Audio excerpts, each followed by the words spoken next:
আরে দিল্লি কেমন চক্রব্যূহের মধ্যে রয়েছে তা আপনারা আরো ইনফরমেশনে বুঝবেন।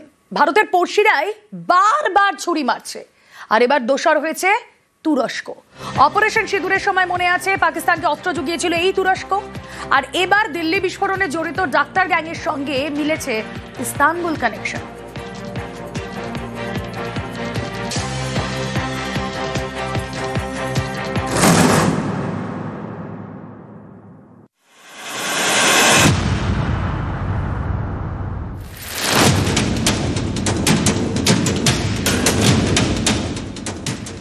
পাকিস্তানের চক্রান্তে দেশ রক্তাক্ত হয়েছে আগেও। সীমান্তে চীনের চোখ রাঙানিও নতুন কিছু নয়। দিল্লি বিস্ফোরণের পর ভারতের অন্য পড়শিদের ভূমিকাও প্রশ্নের মুখে।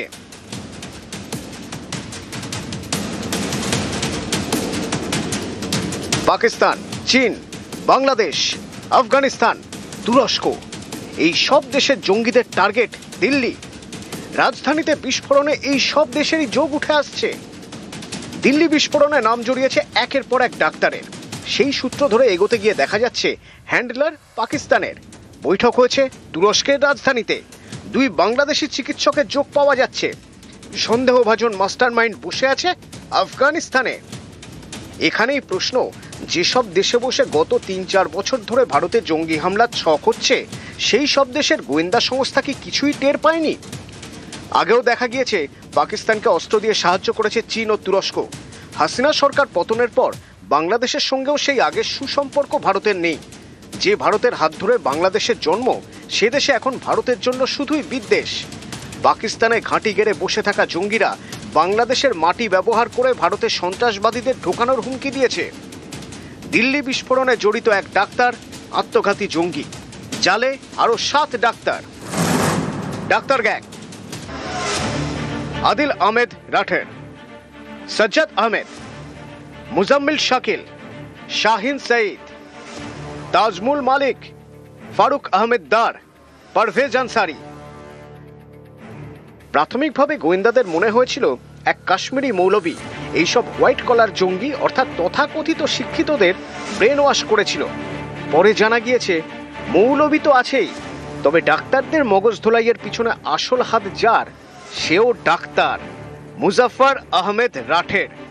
ডাক্তার গ্যাংয়ের মাস্টার মাইন্ড, শিশুরোগ বিশেষজ্ঞের আড়ালে শয়তান।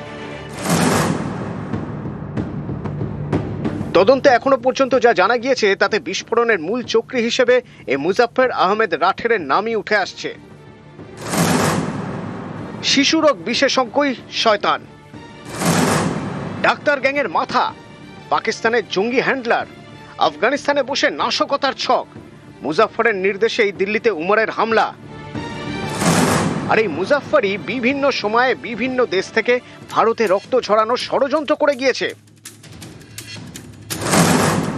আফগানিস্তানে বসেই টেরার মডিউল মুজাফফরের। গত 22 আগস্ট পাকিস্তান থেকে দুবাই হয়ে আফগানিস্তানে যায় মুজাফফর। এর আগে 2022-এ মুজাম্মেলকে সে ইস্তাম্বুলে নিয়ে যায়। দুবাই থেকে চালাতো জঙ্গি নেটওয়ার্ক, জোগাড় করত নাশকতার জন্য টাকা। আফগানিস্তান, ইউএই, ইস্তাম্বুল, পাকিস্তানে ছড়িয়ে এই নেটওয়ার্ক। বিদেশ থেকে মুজাফফরের অঙ্গুলি হেলনে এদেশে কাজ করে গিয়েছে ডাক্তার গ্যাং। আত্মঘাতী বিস্ফোরণ ঘটিয়ে রাজধানীর রাজপথকে করেছে রক্তাক্ত। পড়শি দেশে থাকা জঙ্গিদের টার্গেট ভারতের রাজধানী। চক্রব্যূহে দিল্লি। নিউজ 18 বাংলা। নাশকতার রেকি আদিলের। বিস্ফোরণের আগে দিল্লিতে জঙ্গি আদিল। 31শে অক্টোবর জম্মু কাশ্মীর থেকে দিল্লিতে ধৃত আদিল। বিমানে জম্মু কাশ্মীর থেকে দিল্লিতে এসে পৌঁছয় আদিল।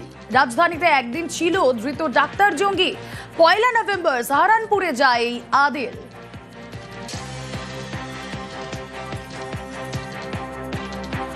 डॉक्टर अदील दिल्ली में हुए बम धमाकों से पहले 31 अक्टूबर को जम्मू कश्मीर से सीधा दिल्ली पहुंचा था।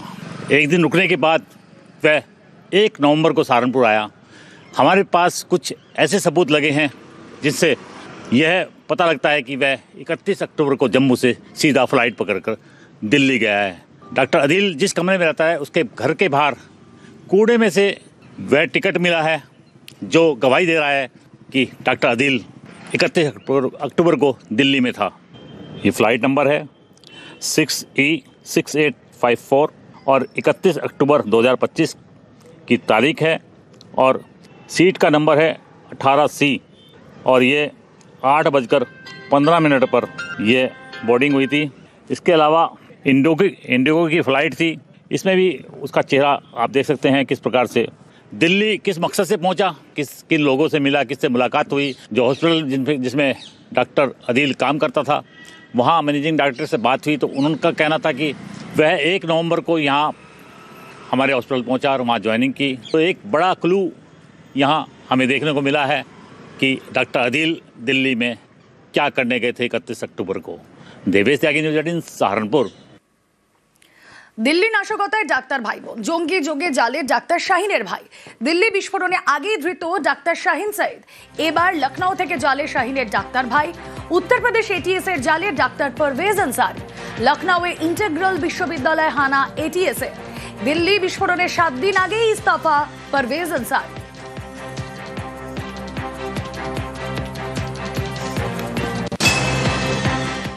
আর এই সব ষড়যন্ত্রের আতুর ঘর রুম নাম্বার 13 আল ফালাহ 17 নম্বর বিল্ডিং এ 13 নম্বর ঘর। এই ঘরেই থাকতো ধৃত মোজাম্মেল শাকিল। ঘরে বসে বিস্ফোরক তৈরির চেষ্টা।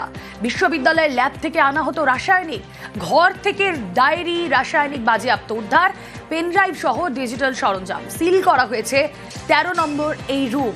কথা বলবো মৈত্রী ভট্টাচার্য রয়েছেন সঙ্গে। মৈত্রী, ল্যাব থেকে আনা রাসায়নিক দিয়ে কিভাবে বিস্ফোরক তৈরি করতো এরা? না, যোগাযোগ বিচ্ছিন্ন হয়ে গিয়েছে। তবে আপনারা জানেন যে ডাক্তার উর্বর মস্তিষ্ক, সুতরাং এদের মাথাকে কাজে লাগানোই ছিল হচ্ছে মূল বিষয়। মোজাম্মেল শাকিল তেমনই একজন চিকিৎসক। তার ঘরে এই বিস্ফোরক তৈরির চেষ্টা কিভাবে? বিশ্ববিদ্যালয়ের ল্যাব থেকেই আনা হতো রাসায়নিক এবং ঘর থেকে ডায়েরি উদ্ধার হয়েছে, রাসায়নিক বাজেয়াপ্ত হয়েছে, উদ্ধার হয়েছে পেনড্রাইভ সহ বিভিন্ন ডিজিটাল সরঞ্জাম। দিল্লি বিস্ফোরণে স্ক্যানারে আলফালা বিশ্ববিদ্যালয় বিরুদ্ধে ভুল তথ্য দেওয়ার অভিযোগে শোকজ ন্যাকে।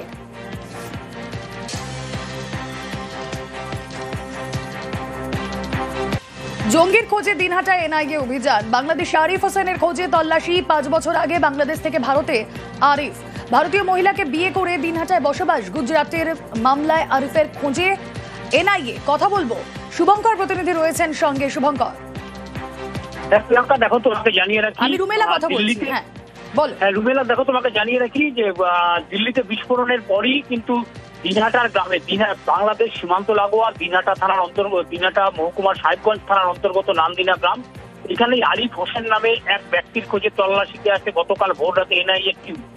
জেলা পুলিশের প্রতিনিধিদের সঙ্গে নিয়ে তারা 4 ঘন্টা ধরে তল্লাশি চালায় সেই বাড়িতে।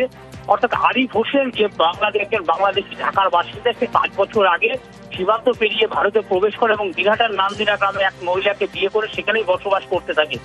এবং দিল্লিতে এই বিস্ফোরণের পর এবং যেটা জানা যাচ্ছে গুজরাটে কোনো জঙ্গি সংগঠনের হয়ে টাকা তোলার ক্ষেত্রে এই আরিফ হোসেন একটা বড় ভূমিকা নিত। এবং বাংলাদেশ থেকে এদেশে কি কারণে এসেছিল আরিফ হোসেন, অবশ্যই নজর থাকবে সেদিকে।